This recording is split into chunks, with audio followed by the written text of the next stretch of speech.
श्री स्वामी समर्थ. तर उद्या आहे 1 फेब्रुवारी म्हणजे शनिवार, म्हणजेच मागे गणेश जयंती. तर या दिवशी गणपती बाप्पांना कोणती एक वस्तू अर्पण करायची आहे ते मी या व्हिडिओमध्ये तुम्हाला सांगणार आहे. हा व्हिडिओ तुम्ही नक्की शेवटपर्यंत बघा, ऐका आणि व्हिडिओ आवडल्यास लाईक, शेअर, कमेंट, सबस्क्राईब करायला विसरू नका. आणि असेच नवनवीन व्हिडिओ बघण्यासाठी तुम्ही बेल आयकॉनला क्लिक करायला विसरू नका, म्हणजेच असे मी जे नवीन व्हिडिओ टाकेल ते तुम्हाला त्याचं नोटिफिकेशन लगेच येईल. मग चला आजच्या व्हिडिओला सुरुवात करूया. तर उद्या आहे 1 फेब्रुवारी शनिवार, म्हणजेच मागे गणेश जयंती. तर त्या दिवशी गणपती बाप्पांना एक वस्तू गोष्ट न विसरता आपल्याला अर्पण करायची आहे. ती गोष्ट बाप्पांना खूप प्रसन्न करते, म्हणून ती गोष्ट न विसरता बाप्पांना अर्पण करायची आहे.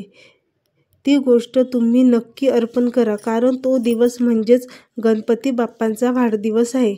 त्या दिवशी बाप्पा खूप खुश आनंदी असतात. जसं आपण आपल्या वाढदिवसाला असतो ना, सेम तसं त्याचं म्हणजे गणपती बाप्पांचं त्या दिवशी तेज खूप असतं. त्यामुळे त्या दिवशी या साध्या सोप्या गोष्टी आपण केल्या तर गणपती बाप्पा आपल्यावर खूप खुश होतील आणि भरभरून आशीर्वाद देतील. उद्या आहे मागे गणेश जयंती, म्हणजेच गणपती बाप्पांचा वाढदिवस. तर बाप्पांचा वाढदिवस असल्यामुळे आपण बाप्पांना ही एक गोष्ट अर्पण करा नक्की. ज्यांचं लग्न जमत नाही, घरात नेहमी भांडणं होतात, नवरा बायकोंचं जमत नाही, नोकरी लागत नाही, कोणत्याच कामात यश भेटत नाही, नेहमी काही ना काही प्रॉब्लेम्स असतात, मुलांचा अभ्यासात मन लागत नाही, कर्ज असेल तर हा उपाय तुम्ही नक्की आवर्जून करा. हे बघा, हा उपाय करा म्हणजे आपल्यावर बाप्पांचा आशीर्वाद नक्की राहील. नंतर गणेश जयंतीला तुम्हाला काही चुका टाळायच्या आहे, म्हणून हा दिवस आपल्याला छान आनंदाने साजरा करायचा आहे. मी तुम्हाला कालच्या व्हिडिओमध्ये गणपती बाप्पांची पूजा, अभिषेक कसा करायचा त्याची संपूर्ण माहिती मी त्या व्हिडिओच्या माध्यमातून तुम्हाला सांगितली आहे. जर तो व्हिडिओ तुम्ही बघितला नसेल तर नक्की बघा. तुमच्या घरात जर मूर्ती, फोटो असेल तर त्याची तुम्ही पूजा करा आणि नसेल तर सुपारी स्वरूपात तुम्ही गणपती बाप्पांची पूजा करू शकता. त्यामुळे बाप्पा नक्की प्रसन्न होतील आणि भरभरून आशीर्वाद देतील. आणि जर तुम्हाला गणपती बाप्पांची मूर्तीची स्थापना करायची असेल तर तुम्ही उद्या म्हणजेच मागे गणेश जयंतीला तिची स्थापना करू शकता. तिची स्थापना, पूजा कशी करायची मी कालच्या व्हिडिओमध्ये सांगितलं आहे. तर मग बाप्पांची पूजा करताना हळद, कुंकू, अक्षदा, लाल जास्वंदाचं फूल, दुर्वा हे अर्पण करायचं आहे. त्यासोबतच तुम्हाला ही एक वस्तू अर्पण करायची आहे, म्हणजे शमीच्या झाडाचं पान. बघा, शमीचं एक छोटं झाड असतं, ते झाड खूप प्रभावी असतं. त्याचे खूप उपाय केले जातात. त्याचं खूप फायदे आहे. ते झाडाचं पान किंवा एक फांदी ही महादेवांना पिंडीवर पण अर्पण केली जाते. तर मग उद्या आपण गणपती बाप्पांना एक तरी शमीच्या झाडाचं पान अर्पण करायचं आहे. तुम्ही ते पान फुलांच्या दुकानात जाऊन घेऊन येऊ शकता, तिथे ते नक्की भेटेल. तिथून आणून ते पान गणपती बाप्पांना अर्पण करा. आणि ते झाड लाजाळूच्या झाडासारखं दिसतं, पण लाजाळूचं झाड वेगळं आणि शमीचं झाड वेगळं आहे, हे लक्षात ठेवा. शमीचे पानं अगदी छोटी असतात. एक पान किंवा फांदी एक अर्पण करा गणपती बाप्पांना. नंतर एक हळकुंड पण अर्पण करा आणि तिळगुळाचा नैवेद्य पण अर्पण करा.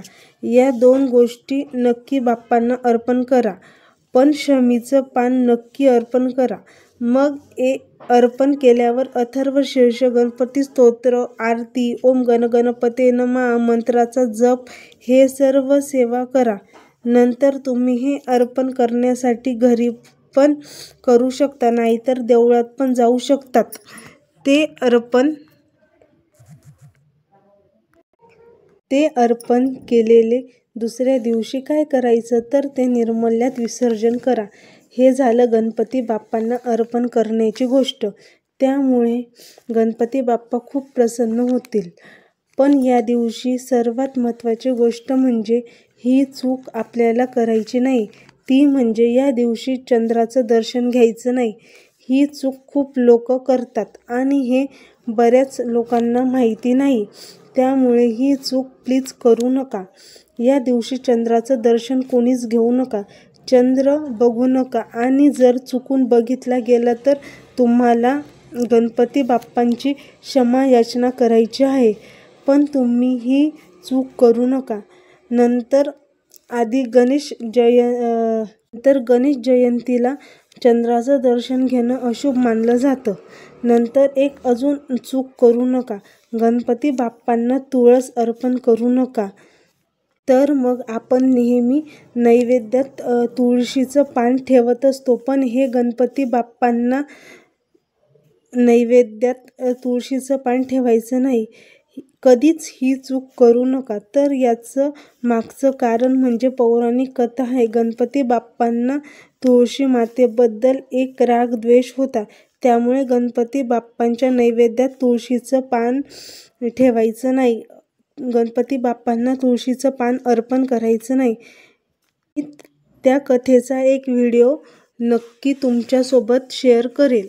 नंतर इदं दुर्वा दलं ओम गण गणपते नमः हा मंत्र तुम्ही दुर्वा अर्पण करताना म्हणायचा आहे. हा मंत्र म्हणताना जर दुर्वा अर्पण केल्या तर सर्व इच्छा आपल्या पूर्ण होतात, सर्व अडचणी दूर होतात.